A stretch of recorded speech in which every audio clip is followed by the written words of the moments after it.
Let's talk a little bit about the importance of good margins over just pure focus on revenue and why that is so important for you to understand and master as a small business owner. This is some important stuff, so pay attention. So everyone wants to think about chasing the high revenue number with a fast-paced business and how tempting and cool that could be. However, senior experienced business owners know that true financial success lies much more in how you sell and how much you profit and you generate in those sales. However, true financial success lies in how much you sell and how much of the profit you keep from those sales. This is where understanding margins becomes absolutely critical.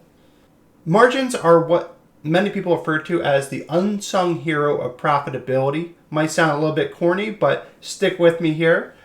Imagine a bakery that's selling cupcakes. They have a lot of revenue, but if the cost of ingredients in the baking is significant and that only leaves a little bit of profit for each cupcake sold, their business model will be pretty vulnerable. This is where margins come in. So margins represent the difference between the selling price and the cost of producing and acquiring a good or service. They indicate the efficiency with which you can convert your expenses into profit. And if you don't have a lot of margin, something can come up, which it usually does, to kind of throw your business off. And that's where you can then go into a cash flow issue, which we'll talk about more later. But right now, let's just focus on profit and margin. There's two things you really have to focus on here to make sure that you're in a healthy space. You typically need to know off the top of your head what your gross margin is. And this is where you reflect the profit, which is the revenue less the cost of goods, and that's what's left. The higher the gross profit margin is a better indicator of how well you're managing your cost compared to your revenue. So there's always a balance there. Your net profit margin is another metric, and this takes a more comprehensive view. And this considers all business expenses, including rent, salaries, marketing, taxes, etc. And this shows the percentage of your revenue that remains as net profit. So first, right, you have your gross profit and you have your net profit.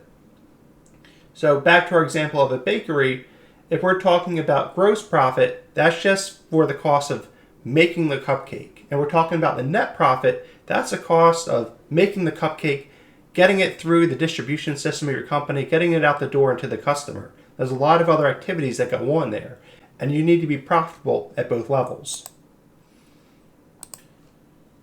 A lot of people know that margins are better than just pure revenue. And here's why. That margins can really help your business not just survive, but thrive. So when you have great margins and you're keeping more of that profit per sale, that means you have better sustainability when there are any sort of downturns. So even if your revenue were to decrease temporarily, if you have a good margin, you're going to be able to build a buffer so that you're still going to be able to stay in business, stay profitable, and stay generating cash, which is key. And of course, when you have more profit margin, you're going to be able to reinvest in your business and look into the future. If you're just barely scraping by and you're only making a few cents on the dollar for everything you sell, you're not going to be able to think about, okay, how do we use this leftover money to reinvest in the business? How do we buy a new machine? How do we buy, how do we invest in a new R&D program to come up with the next great flavor of cupcake? You're just trying to think about how do we survive day to day. So better margins equal more thinking about the future for your business.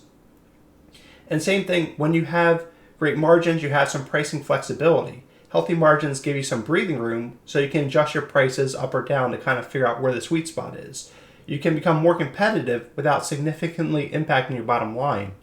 So if your cupcake has a 40% profit margin, you can test, different pricing structures for different types of people to try and see what promotions work while still preserving the core health of your business. And it's not just enough to understand what your margin is, but to be able to analyze it and think about how you can use it to grow your business. So here's how that works. Here's how you can use margins to improve your decision making. So when you understand your margins, you can identify areas for improvement.